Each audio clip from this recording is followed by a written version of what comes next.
conflito entre Israel e Palestina é um desses conflitos que parecem insolúveis. Você certamente já viu partes desse conflito. Volta e meia, o Hamas lança bombas sobre Israel, matando civis israelenses inocentes, ou então Israel lança alguma ofensiva militar sobre a faixa de Gaza ou sobre a Cisjordânia, também matando civis árabes inocentes. Algumas vezes parece que o conflito arrefeceu, deu aquela esfriada, mas logo em seguida arruma alguma coisa e retorna o conflito. Sempre com mortes de civis totalmente desnecessárias e cruéis, devido a atos de grupos mafiosos de parte a parte. Hoje, Israel parece um estado mais consolidado, garante alguns direitos individuais de forma mais séria e tem uma economia mais liberal. Os muçulmanos da Palestina, controlados pelo Hamas, parecem restritos a ataques terroristas. Usam crianças como escudo, mandam jovens como homens-bomba suicidas para explodirem em cafés e restaurantes. O apoio da maior parte do mundo civilizado e a suposta posse de armas nucleares por Israel torna Israel um alvo visto como quase impossível para as máfias estatais vizinhas. Apenas terroristas malucos ainda buscam atacar. Enfim, parece que o Hamas é o David lutando contra o Golias israelense.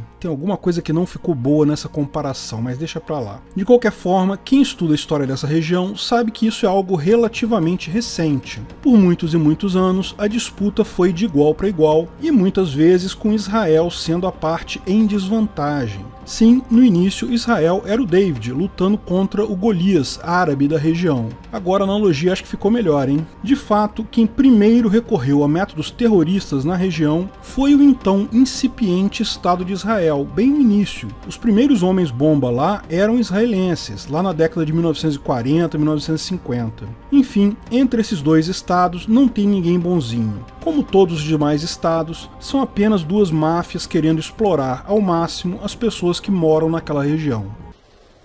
Antes de continuarmos o vídeo, aproveite para curtir e se inscrever na página. Clique no sininho para ser avisado de novos vídeos.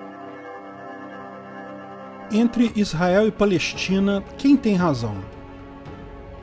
É um caso interessante porque, como já explicamos, não existe lei positiva coercitiva internacional. Ao contrário, os países usam apenas e exclusivamente leis jusnaturais e contratos legais aceitos voluntariamente. Todas as disputas entre estados são resolvidas assim. Embora nós indivíduos ainda sejamos perseguidos e expropriados dentro do estado, com a justificativa de que isso é necessário para a segurança e para a justiça, os estados em si vivem no ancapistão. Não existe lei obrigatória que o Brasil tenha que obedecer. Não existem tribunais obrigatórios, apenas leis voluntárias e tribunais voluntários. Não existem nem tributos obrigatórios, apenas valores pagos dentro de acordos voluntários. Lembre-se, a ONU não é um governo de governos, porque país nenhum é obrigado a fazer parte da ONU. Ela está mais para uma agência de segurança voluntária anarcocapitalista. Ninguém é obrigado sequer a acatar as resoluções dela. Então, no final das contas, tudo que existe de fato é o anarcocapitalismo. E veja, como ressaltamos, a justiça anarcocapitalista, voluntária com base em autodefesa e princípios legais jusnaturais, funciona. Não é perfeita porque nenhuma justiça é perfeita, mas resolve os conflitos de forma muito mais perene do que qualquer justiça estatal. E quanto mais a informação é disponível e barata, mais os métodos anarcocapitalistas de resolução de conflitos ficam melhores. Ninguém precisa de Estado para nada. Mas vamos supor que Israel e Palestina fossem dois indivíduos que vivem no ancapistão. Como resolver esse conflito sobre a terra de lá? Considerando esses princípios jusnaturais, quem tem razão? Existem diversos argumentos aí. Por exemplo, algo que se discute algumas vezes é de quem seria a apropriação original das terras. Quem chegou ali primeiro? Expliquei no vídeo, existe propriedade privada sem o Estado, que as regras para apropriação original e propriedade legítima são bem claras. O principal argumento de Israel sobre propriedade refere-se à Estela de Merneptah, que é um registro em texto egípcio datado de cerca de 1200 a.C. Uma estela é uma placa comemorativa que os faraós se gabavam de, por exemplo, ganhar uma guerra. Essa estela em particular foi criada pelo faraó Merneptah, que foi um faraó da 19ª dinastia.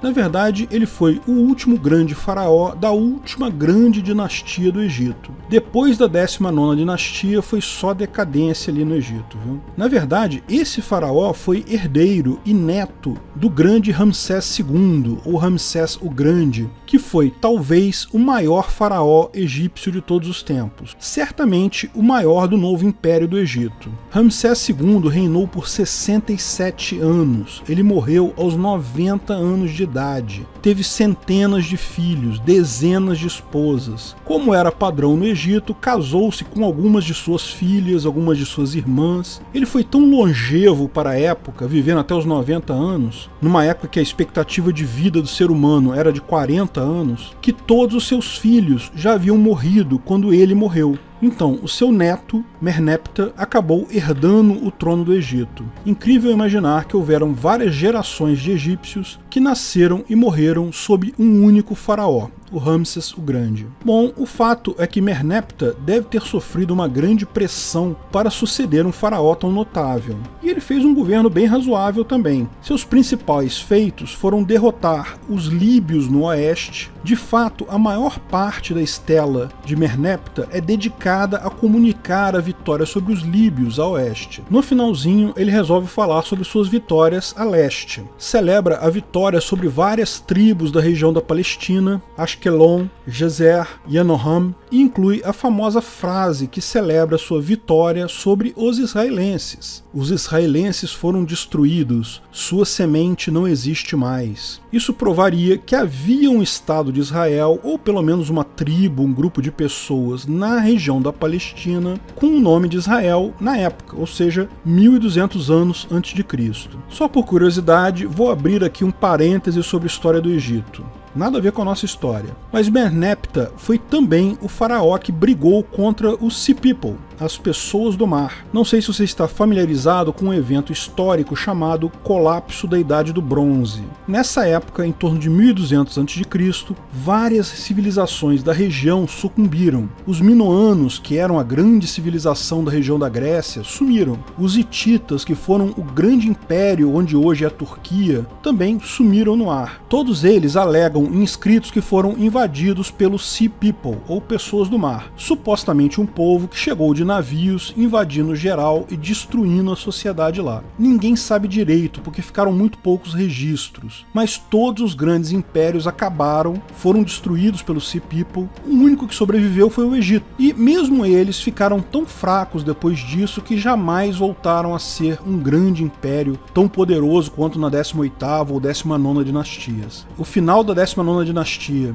e as dinastias a partir da 20ª foram todas fracas, e alguns séculos adiante foram finalmente invadidos e conquistados por Alexandre o Grande, iniciando as dinastias ptolomaicas no Egito. E isso durou até próximo do ano zero, ou seja, 30 anos antes de Cristo, antes do grande JC fazer sua entrada lá no Oriente Médio. Júlio César e Cleópatra tiveram aquele bafafá todo lá no Egito e coisa e tal, e no final o Egito foi conquistado pelos romanos do imperador Augusto, acabando de vez com o Egito. O Egito acabou, só voltou a existir como um país no século XIX. Bom, então fecho parênteses sobre essa história do Egito aqui. O importante notar até aqui é que, pelo registro dos egípcios, 1200 anos antes de Cristo já haviam faraós falando de Israel, um povo que vivia naquela região. Lógico, se você é cristão, também sabe que a Bíblia deixa claro que a região era dominada no passado por israelenses. Do meu ponto de vista, até pela história romana, é claro que na origem, Jerusalém e a região no entorno era habitada pelas 12 tribos judias, pelo Estado judaico de Israel, comandado pelo rei Davi, depois foi sucedido pelo filho dele, Salomão, na Antiguidade. Você conhece essa história. Jesus Cristo reclamou dos judeus do templo, que só queriam dinheiro e tal, e daí criou uma outra religião que ganhou força, e alguns anos depois, no Império Romano, acabou dominando todo o mundo ocidental até hoje. O cristianismo ainda é a grande religião do mundo ocidental. Mas lembre-se que o argumento da apropriação primária é sujeito à prescrição. Explicamos esse conceito no vídeo Quais Terras são dos Índios. De fato, o fato de alguém ter sido proprietário de uma região antes no passado não significa necessariamente que tenha tal direito hoje. Primeiro, ela pode ter vendido tal terreno para outra pessoa. Depois, se não reclamou aquela terra por um tempo significativo, significa abandono. Propriedade privada atual se presume válida a menos que alguém aponte vícios claros na aquisição. E de fato, quem expulsou os judeus da região não foram os árabes, foram os romanos, com as duas destruições do Templo de Jerusalém, primeiro no ano 70 depois de Cristo e depois a última e definitiva derrota dos judeus para os romanos em 135 depois de Cristo, que iniciou a grande diáspora judaica. Os muçulmanos, bem dizer, nem existiam ainda. O povo da região, quem não era judeu ou romano, ou seja, os árabes, seguiam um sem número de religiões politeístas que derivavam ainda da religião egípcia ou pagã romana, ou de outras religiões que haviam ali antes, mas haviam vários cultos diferentes, todos eles politeístas e baseados em adoração de estátuas. Só no século VI que Maomé fundou a primeira religião monoteísta da região e que teve um enorme sucesso. Isso foi algo realmente inesperado, porque os cristãos tentaram catequizar a população da região. E embora tenham tido muito sucesso no Egito, até hoje tem a igreja cristã cópita do Egito muito forte lá, e vários outros países do norte da África, eles não tiveram o mesmo sucesso no Oriente Médio. Se achava então que a população de lá seria incapaz de uma religião monoteísta e coisa e tal, mas Maomé provou isso errado. O erro era que os cristãos queriam impor a sua religião monoteísta, que não tinha uma ligação cultural com o pessoal ali da região. Chega a ser curioso que judeus consideravam Moisés o principal profeta. Cristãos vieram e falaram que, ok, Moisés é um cara legal, mas profeta mesmo é Jesus Cristo. Daí vieram os muçulmanos, mais uma recursão da coisa. Ok, Moisés é um cara legal, JC é um cara legal, mas profeta mesmo é Maomé. Mal posso esperar pela próxima recursão dessa coisa. O fato é que uma religião única uniu a população árabe de uma forma muito mais forte do que o que havia antes. Ao invés de vários emirados e principados e reinos isolados que haviam ali, que brigavam muito mais do que concordavam em alguma coisa, criou-se uma visão de povo árabe, muçulmano, bem definido, uma cultura que as pessoas faziam parte dela de forma muito forte. Maomé reuniu os árabes na Península Arábica, ainda em vida, governando toda a região a partir de Meca. Com sua morte, em 632, seguiram-se os 4 grandes califas, ou sucessores. A palavra califa significa literalmente sucessor, ou seja, eram os sucessores de Maomé. Todos eram parentes ou amigos próximos do profeta. Esse período foi chamado de Califado Rashida ou Ortodoxo. Durou de 632 até 661. Nesse período cresceu rapidamente até englobar praticamente todo o Oriente Médio, mais o Egito e norte da África, desde o que hoje é o Irã até a Líbia. Lógico, nessa época a região hoje conhecida como Palestina passou a fazer parte desse califado árabe muçulmano. Se você parar para pensar, o crescimento do Islã foi muito, mas muito rápido. O judaísmo foi uma religião significativa na região da Palestina. É até hoje uma religião muito importante para seus seguidores, mas jamais se propagou para um grande império. O cristianismo foi criado no ano 0, mas só lá pelos anos 200 é que passou a ser uma religião significativa no mundo romano e no Egito, e só se tornou a religião oficial do Império Romano em 380 d.C., ou seja, já no século IV. Então, 400 anos após a criação do cristianismo, é que passou a existir um grande império cristão. Maomé começou a pregar sua religião no início do século VII, no ano 610. Algumas dezenas de anos depois, ainda no século VII, muçulmanos já controlavam todo o Oriente Médio, o Egito, o norte da África. Impressionante. O Califado Rashida foi criado por um amigo próximo de Maomé, Abu Bakr, que foi eleito por uma assembleia de notáveis. E assim, durante esse período, o califa apontava o califa seguinte, sempre dentre os amigos próximos ou parentes de Maomé. Mas então houve um problema. O terceiro califa, Uthman, foi assassinado em 656 e então assumiu o califa Ali, o quarto dos grandes califas, que eram próximos a Maomé. Ali era primo de Maomé. Mas haviam dúvidas acerca das circunstâncias da morte de Uthman. Então houve uma guerra civil dentro do Islã, com a morte de várias pessoas de lado a lado. No final, o próprio Ali foi morto e ganhou essa guerra civil o califa Muawiyah, que era também primo de Maomé. Disso resultou o fim do califado Rashida, ou ortodoxo, e o surgimento imediato de outro califado, o Omíada, que durou de 661 até 750. Dessa vez foi estabelecida a hereditariedade, com o califa seguinte sendo o filho mais velho do califa anterior. A capital do califado também foi movida de Meca para Damasco. Esse foi, sob o ponto de vista da unidade muçulmana, a época de ouro. Nessa época, até a Península Ibérica foi conquistada pelos muçulmanos, que passaram a governar a maior extensão territorial sob controle de um único califa de toda a história. Era um califado enorme, vai desde o que hoje conhecemos por Portugal e Espanha, todo o norte da África, Oriente Médio, várias regiões do Cáucaso, até o Paquistão.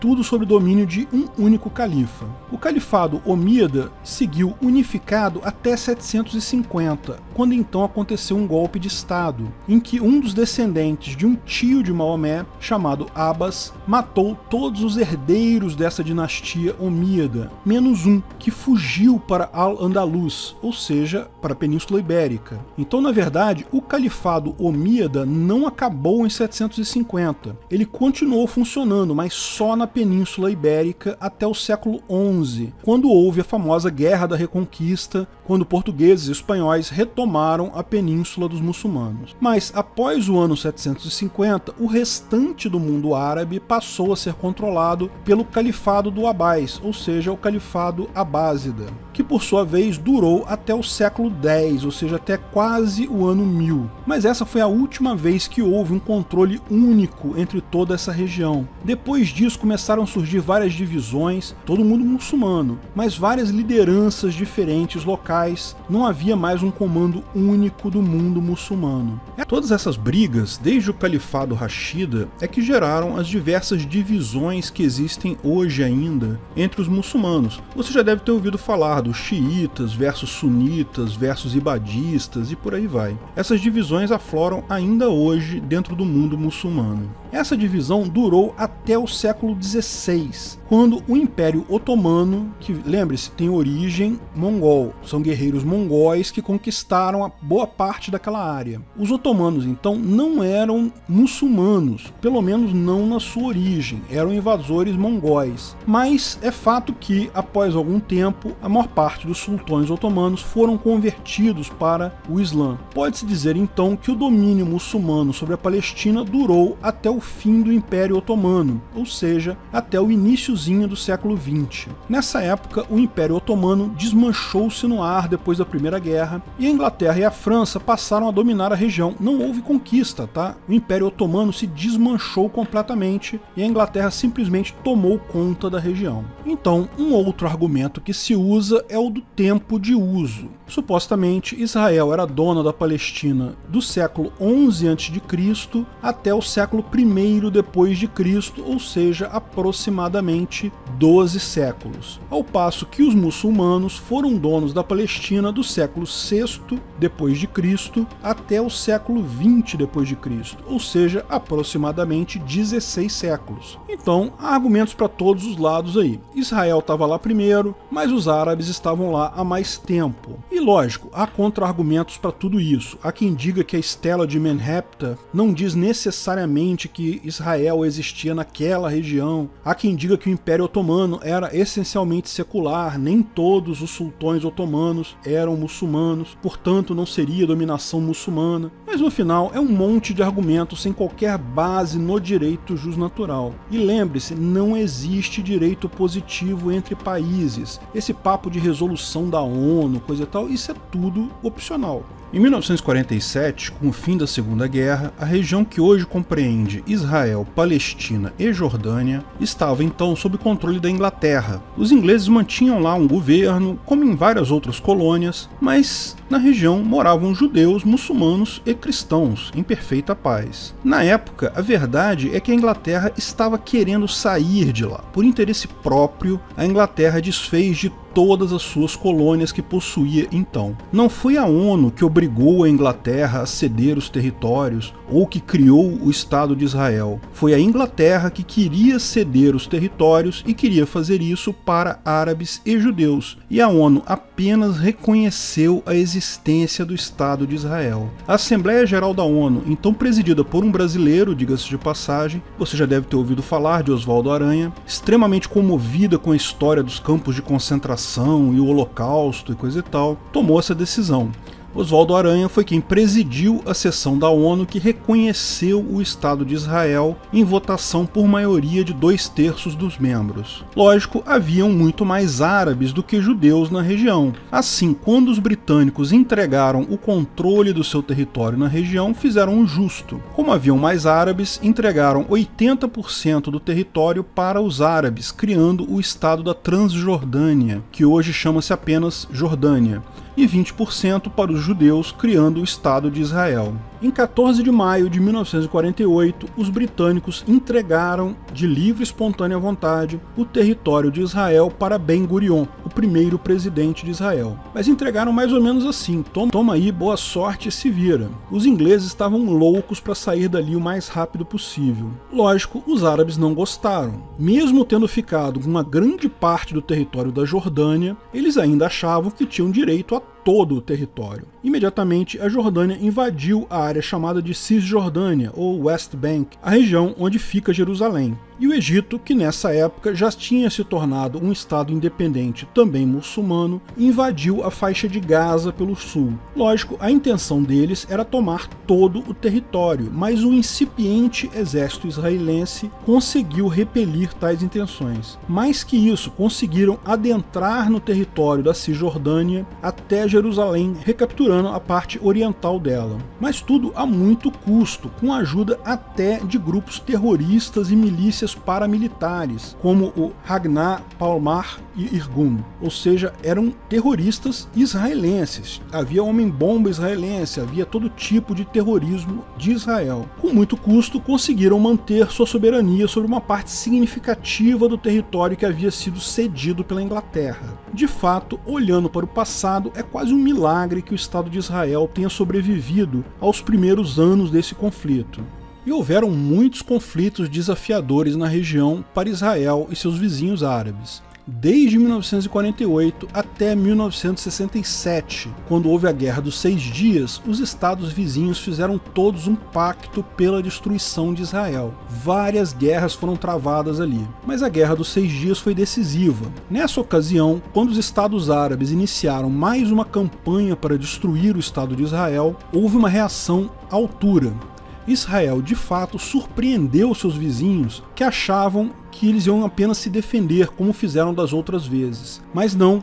O general Moshe Dayan lançou uma ofensiva com aviões modernos e tanques preparados para a areia e dessa forma conquistou toda a península do Sinai e só não tomou o canal de Suez do Egito porque foi pressionado por franceses e ingleses a não fazer isso. Ainda simultaneamente, Israel tomou as colinas de Golã na Síria e áreas da Jordânia, reconquistando todos os territórios iniciais que possuía e mais territórios em seus atacantes. No final, Israel aceitou um tratado de paz em que devolvia todos esses territórios para os estados árabes vizinhos em troca de paz, de ser deixada em paz por esses vizinhos. Desde essa derrota fragorosa, os estados vizinhos a Israel se tornaram menos agressivos, embora jamais tenham reconhecido a existência e legitimidade do Estado de Israel. Hoje, a violência geralmente vem apenas de terroristas, de pequenos grupos internos na região, o Hamas, o Hezbollah, e ameaças do Irã, que que não é um vizinho de Israel, mas é o único Estado árabe que ainda fala abertamente em erradicar Israel. No final, se Israel e Palestina fossem pessoas, está claro que o território foi entregue pela senhora Inglaterra para o senhor Israel. Israel delimita e defende tal território, ele não invadiu esse território, a aquisição foi legítima. Ah, mas os ingleses tomaram dos otomanos. De fato, não, porque o Império Otomano simplesmente sucumbiu e nenhuma liderança muçulmana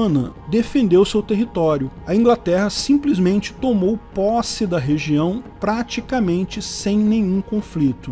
Portanto, a propriedade da Inglaterra sobre o terreno não pode ser contestada. E se os ingleses entregaram esse terreno para Israel, do meu ponto de vista, pelo direito natural, não importa quem era dono antes de Cristo ou no século X, tudo isso prescreveu. O que importa só foi que a Inglaterra entregou o território para Israel. Mas é muito importante notar uma coisa: governos são entidades mafiosas, todos eles. O Estado da Palestina, o Hamas e o Estado de Israel. Um Estado não tem propriedade sobre o seu território, porque ele não usa aquele território. Ele pode até delimitar e defender, mas ele não usa. E para ser proprietário, você precisa delimitar, defender e usar o território. Ele pode até ter direito sobre as partes do território que ele efetivamente usa, por exemplo, os prédios públicos, os quartéis, o resto das áreas, as propriedades das pessoas e as áreas destinadas à passagem, ruas, etc., quem usa são as pessoas. E o roubo de imposto não se qualifica como uso, posto que é uma agressão contra essas pessoas. Em tese, poderia haver um contrato de cessão onerosa, mas não existe tal contrato. Em momento algum, os proprietários assinaram contrato qualquer com o governo. Então, como não há contrato de cessão explícito entre estados e cidadãos, o Estado só é teoricamente dono das áreas em que ele faz uso direto. Portanto, existe uma solução fácil para trazer a paz na região, para saber quem é dono da área da Palestina. Cada pessoa é dona da sua respectiva propriedade privada, sejam essas pessoas judeus, muçulmanos, cristãos, ou seja lá o que forem. Os parasitas terroristas da região, tanto o Hamas, quanto o Hezbollah, quanto a autoridade palestina, quanto o Estado de Israel, são todos ilegítimos e devem desaparecer. Mas não estou pregando violência, fiquem tranquilos que a solução da região não será a solução de um Estado, nem a solução de 2 Estados, será a solução de 0 Estados. E ela está muito mais próxima do que você imagina. Obrigado por assistir nosso vídeo. Comente abaixo se tiver dúvidas ou sugestões de novos temas.